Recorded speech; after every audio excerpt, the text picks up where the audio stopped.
All right, welcome back to Inspection Pro Joe. We have episode 2, where today we're going to talk about business topics and, really getting into the business side of home inspections. I am so excited to talk about this, Jake. I mean, just this is what I always wanted to do, was be an entrepreneur, a business owner. And when my dad started the inspection business, I basically got a job as an inspector working for my dad. And I really didn't enjoy it. And I know we've talked about this numerous times. And it wasn't until I saw the opportunity that this could be turned into a business, not just a job, that I gave myself. So I love this. I'm so glad we're tackling this on episode 2, because I think this will be key for other inspectors that are diving into this industry, that have a fear of growing, because most of it is, they think they can't grow. Yeah. And that's just not true. It's hard to visualize that path. All Yeah, right, well, today we're going to hopefully help some home inspectors who, might be starting out, might be younger, help them visualize that path. We're going to cover some advice from people starting out. We're going to cover, some educational resources and support resources, some operations and logistics, and we're just going to really get into the nitty gritty of the business side. So my first question for you today, Joe, is, what are the first 3 things you might be looking to do when you're starting a home inspection company? Well, I think the first and foremost with any business that you want to get in, you want to at least know what it takes. So getting licensed, some states require licensing, some states don't. And then you got to go out and actually put boots on the ground, put your hands into the niche that you're in getting involved in. Mine was home inspections. I grew up in the industry, so I had a pretty great understanding of the home inspection side. And once you establish that, hey, I can do this and I do it pretty well, not only just from the inspection side of it, like but hey, can I handle realtors well? Can I handle clients well? Am I getting a good word of mouth business? Because in the beginning, you're going to start by marketing to real estate agents. Maybe you have some SEO, you're online, you have an online presence, you're paying for Google ads in that avenue. But then you want word of mouth, and word of mouth comes by being personable, being likable. And like we talked about, it's not doing a great inspection, it's doing a good inspection with great customer service. So as you grew, did you notice a difference in your focus on, your website and SEO versus marketing to realtors and word of mouth? Was it more word of mouth at the beginning and then you had to learn the rest of it? Exactly. So for us, it was a very word of mouth based business. Very little money was spent on marketing. And then as you get outside of the word of mouth, then now you need to, and you want to grow bigger, you have to look at other avenues of marketing. SEO is a big one. Office visits are a big one. Now we do Zoom calls. Those are huge. And I think it's not just doing one, it's doing a couple, 2 or 3, and getting good at doing them. Some inspectors will say, oh, I'm not personable to go do office presentations. Well, growth comes in discomfort, and you got to be a little bit uncomfortable to grow. Yeah. Get with the people who are doing it well. Get with companies, and they're out there. Again, if you want to learn from somebody, make sure you're learning from somebody that's growing in this industry. Yeah. And not just somebody that's still a single man shop. If you hope to grow, yeah, they may be able to give you technical advice, but I wouldn't get any business advice from somebody that's not growing a business. Yeah. Just because you have a home inspection company does not make you necessarily a business. Yes. If you're the only one doing everything. And so our goal here is to help people, grow into a business. So one of the other things we had talked about last episode, along with that, was, the focus on customers, and that you don't always have to worry about giving the perfect home inspection.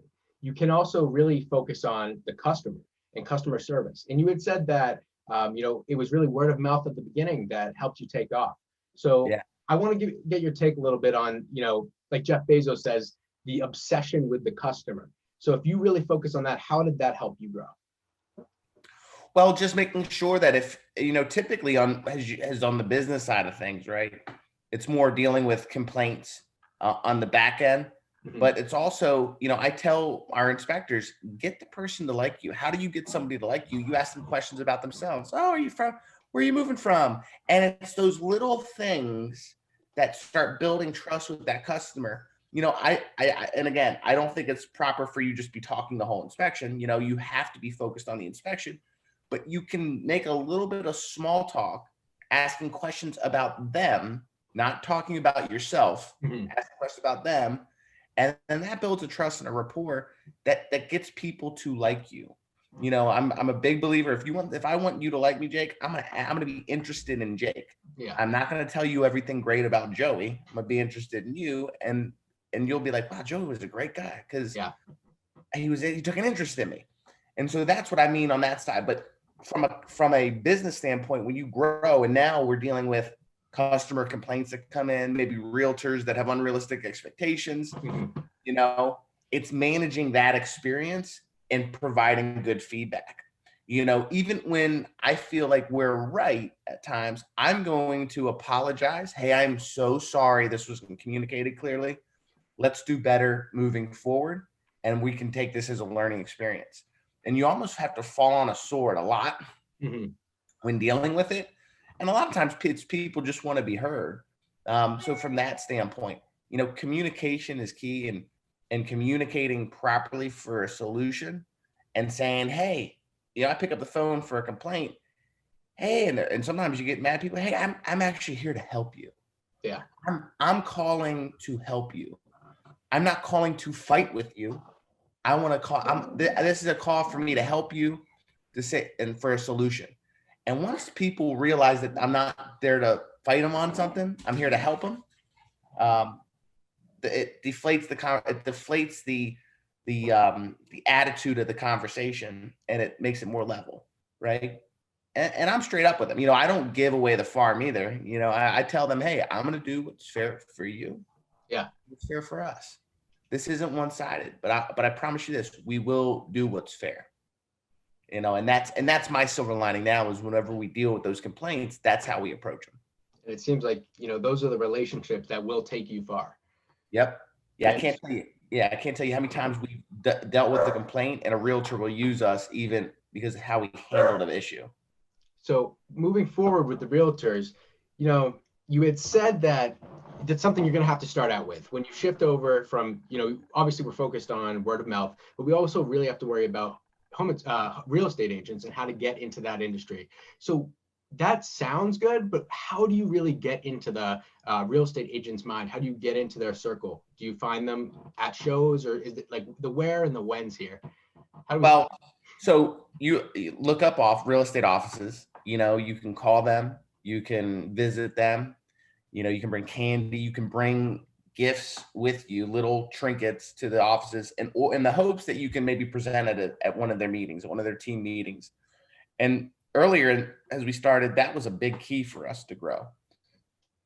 Word of mouth, and then that was key, getting in offices. We would send out, as we were doing inspections, I would grab every realtor card, because a lot of times when people are showing houses, they're leaving their card, and I would take them all. And well, nowadays you could probably just take a picture of it with your phone. But Yeah. we would take them, and then we would literally sit in our office, and we'd send out $25 coupons, mail them to them, because they're the ones actively showing your houses. I can't tell you how many times people would bring those coupons to our office or to the inspection to get $25 off of a home inspection. I think Wow. back then it may have been 50, but $25 to $50 off. And that helped us grow too. And then I read a book by Brian Buffini, and we talk about books, and I don't know it off the top of my head. But it talked about, having a marketing plan in place. The companies that survive through recessions are the companies that gain market share in those recessions because they're not word of mouth. See, word of mouth in a housing recession, we've had stock market issues and COVID, but we didn't really see a dip in our industry that much.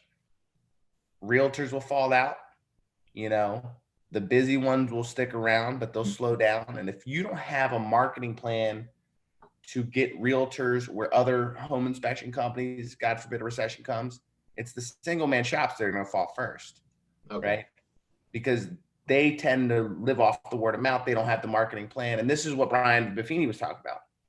And I read this book, and I literally the next that week, I had a plan to I was putting a plan in place to hire a marketing person, a full-time marketing person that could build relationships with realtors, you know, go to happy hours, do those fun things to build trust, build relationships, you know, because a lot of times we meet each other. It doesn't mean you're gonna do business with me, even if you like me. That's the start of a relationship, you know, and in the sales process, it takes 7 to 10 touches to get a sale. And so it's being consistent and going to the same offices over and over. Don't just go in, you get rejected and don't want to go back. No, that's just the first, and they'll see, you know, and as I've grown, I've noticed that consistency builds trust. When people see your face, when they see your face and they see you're constantly trying to engage, constantly trying to add value to them, they see that and they're like, wow, who is this person? You know what?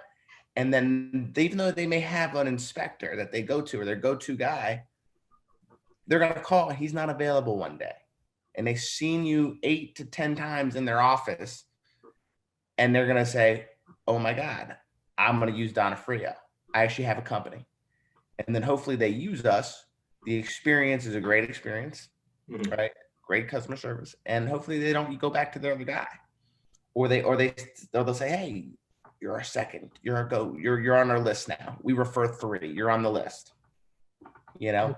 I'm glad you brought up sales and marketing, because I had a couple questions for you on the operational front here. So starting out and wanting to grow, what did you find in your journey was the most important to grow? Like accounting wise, processing, as we're a credit card processor here sponsoring this podcast, and marketing, stuff like that. What was really key that you had to optimize to move forward?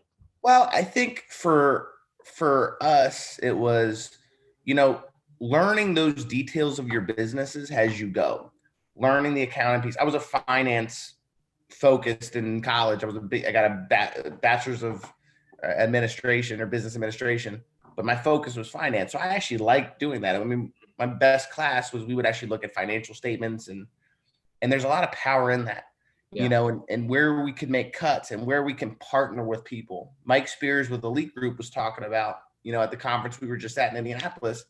He's like, I learned that I didn't have to do everything on my own, and I could partner with the right people that could propel our business forward. Same thing that, over this last year, is partnering with the right companies is key, that to have great customer service that can bring value to the table, like with Pair Payments, partnering with you guys has been a blessing because I don't have credit card fees. Yeah. And what's insane about that, we've gained market share despite this COVID pandemic. And I have more cash flow to do decisions and make investments in my business and market my business going through this crazy time with this pandemic. And I'm in a good cash position to grow. And so that's empowering to me, and those partnerships are key. Sometimes we've had to break up with partners, and because they weren't on the same level of customer service, of, dealing with things how we dealt with them. And I can't do that in my business. But a partnership isn't just me hiring you or using you guys for credit card processing, right? And then saying, all right, now do your job. I'm not the boss. No, a partnership is exactly what it's called. It's called a partnership. Yeah. If issues arise, we're going to work together as like you're part of my team, not against each other. And I see a lot of this in the call center space. Is people will hire a call center and they'll be like, yeah, some of these inspection companies, they're just like, it's like we fight with them. And like, they're part of your team. And, we don't take that approach at all. We want to work through things with you. We want to grow with you. We want to learn with you. We want to evolve with us. And I think that's very key as we partner with, as we bring people into our businesses. and from the partnership sense. Yeah, you want people that actually want you to grow. So if you find out that, say, through your work with a company, you find out that, what, they don't want me to grow. They don't really care about me and they're not here to help me. And you said you had to break up some partnerships.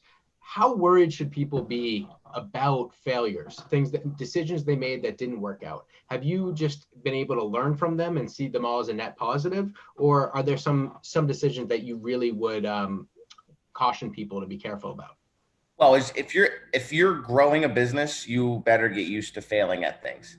You better get used to making bad decisions, bad hires, bad investments, bad partnerships. But the key is to learn from them, and move on. And I think this is part of the reason why we're doing this podcast is we want you to learn from our mistakes. I've hired a call center and the relationship didn't work out. I hired a warranty company and the relationship didn't work out.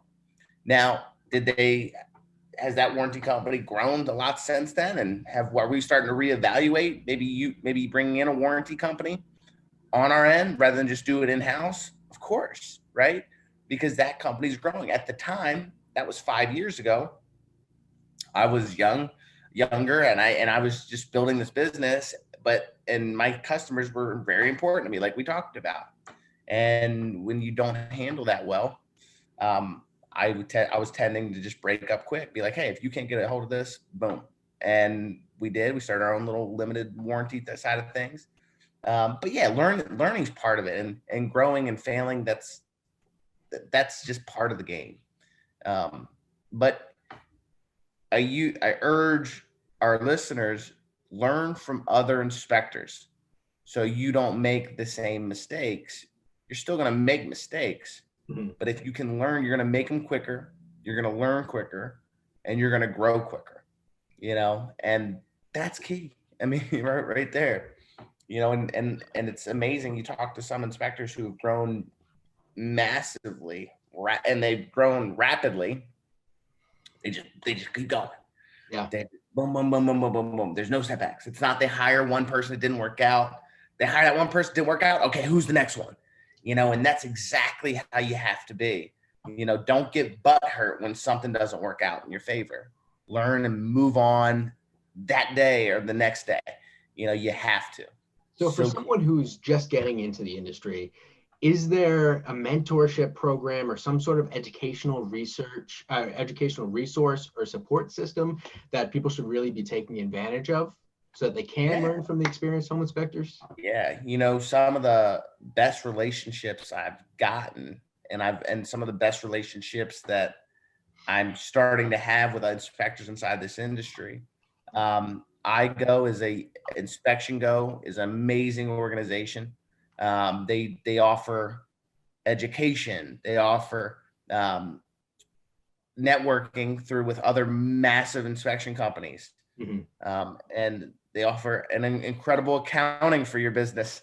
And I can't say enough good things about them. There are others out there. There's Inspection Empire Builder. There's Top at the Super Conference for RWS warranties. And those are all key. I think you need to be part of something, or at least get yourself around other inspection companies who are growing, rather than just blast shit on a Facebook wall of tons of the stuff I see is like bullshit. Yeah. Just to put it lightly. And it's not, to me, that's more of like, okay, I have a technical question, I'm gonna go in there. I'm not really, because you're going to get tons of opinions and a lot of them don't even matter. And I mean that people shouldn't be taking what's said and applying it to their business. So what I see, but it's getting around the right people, right? Yeah, absolutely. And so, in the vein of mentorships and education, I was also hoping to have an Ask Joe segment on the podcast in the future. So if you have any listeners who have any questions, we'd love for you to reach out. You can reach out to j.aronson@pairpayments.com and send me questions, or you can send Joey questions. You can find us on Facebook, but we'd love to hear some questions that some of our listeners might have. Yeah, and I love that. I think that's going to be huge. Because we want to make sure you guys, our listeners, are getting the most out of this podcast. We spit fire back ideas, but we want to make sure that we're adding tons of value in the inspection industry and the right value. So yeah, we'd love to hear from you. We'd love to hear questions about growing business if that's what you want. I think some people get in saying, I'm going to just do inspections on my own. And what happens is they end up doing a really great job and they get really busy. And then they're like, oh my God, I'm like a slave to my business. Yeah. I'm making great money, but I'm a slave to my business. And then your quality of life goes down. And, if you can do a great inspection and from a customer service and you can build a great word of mouth business, then you can build the inspection business with the right people in your corner. And that's key. Yeah, that sounds like it.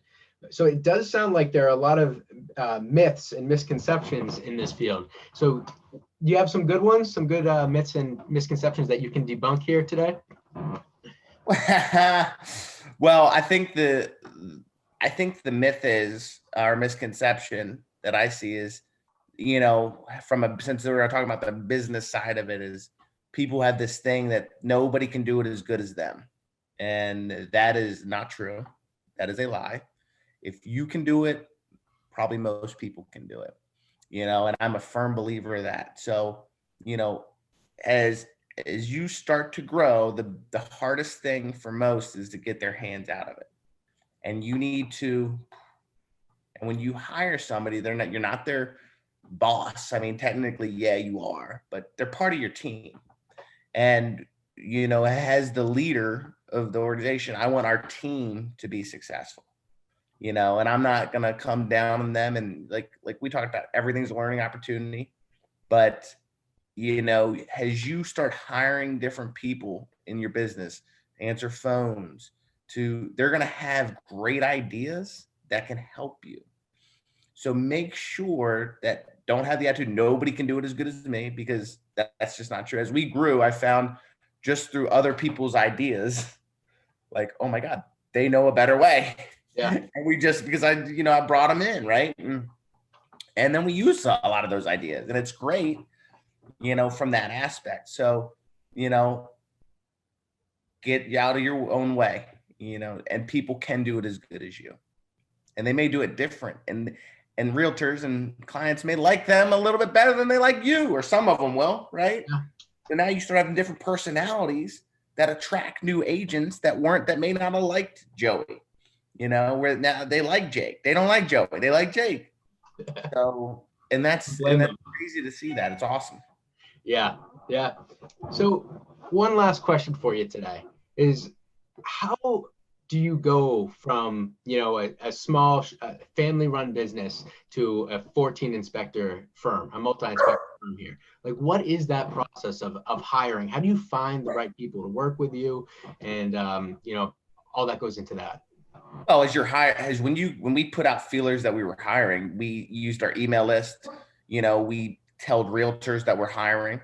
Hey, we just started telling people, posting on social media, hey, we're hiring, looking for an inspector. And how many did you hire at first? Oh man, we hired 3. We used the backup call center. I hired 3 inspectors right away. Hired our first one, trained him, and then it was like boom, boom, boom. Within that year, and we had I think their first year, it was like 6 or 7 inspectors, where we made a decision to grow. It was crazy. But then we lost some. We had to hire. A couple didn't work out. A few didn't like the software or couldn't get a grip of the software because they just weren't technologically savvy. But it never stopped us. I mean, it was my goal to grow and to manage the business, not really work in it. Especially when I saw other inspection companies that were doing that. I was like, shit, it built belief for me that this is possible. And so that was my goal. And now we have a general manager, we have a director of operations in our business, and it's really cool to see. And now it's just me looking at more financially statements and seeing how we can make very smart moves, but also giving my general manager and director operations control over those moves. Mhm. You know, and I'm just there kind of like a gardener, just sprinkling some water. Hey, Joe, we need this. Boom. Hey, we need to increase the budget for marketing. Boom. Hey, I think we're ready to hire a couple people. All right, let's go. You Yeah. know, or telling them, hey, let's hire 3 people and take it and run. Go find the right people, you know, and being involved in that aspect rather than like hands in every single day in the Making all fire. the decisions. Yeah. Now making all the decisions. So now I'm excited. We just promoted them, and I know they're going to do great because they've been with us for a while. They've bought into our mission, our vision, and they've grown within our company, and that's really cool to me, to be able to have a business where people can grow in it. Mhm. You know, and that's one of their first tasks is, hey, we need to create a path to leadership. And because some people will want to get there, some people won't, you know, or they'll say they do it, but their actions don't speak up. But at least to give them actionable items to be in a position in a few years to be at those levels, you know, because I want that. And I think that's important in your business. There has to be avenues of growth for your employees in your business for sure. Yeah, I totally understand that. I definitely think that if someone sees that path of growth, it's just so motivating. It really helps someone be inspired to be the best they can be in their job every day if they see the future right there for them. Exactly, man. All right, so thank you, Joey. Thank you for everyone listening today.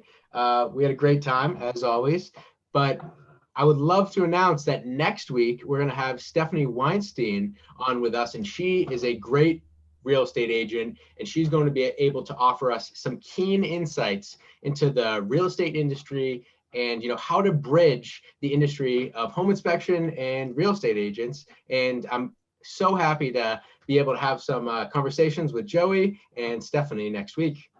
I'm so pumped. Can't wait, Stephanie. Yeah, so right now we are on Apple Podcasts and YouTube, soon to be on Spotify. So stay tuned, and thank you for listening. And if you're listening and you want to be a guest, shoot us an email too. Absolutely. Our plan for this podcast is to have as many experts in industries that are, you know, tangentially connected to the home inspection industry. So we would love to have any special guests on. Just reach out and let's have a conversation. Awesome. All right. Thanks, Jake. Thank you, everyone. See you, Joey. Have a good one. See you, brother.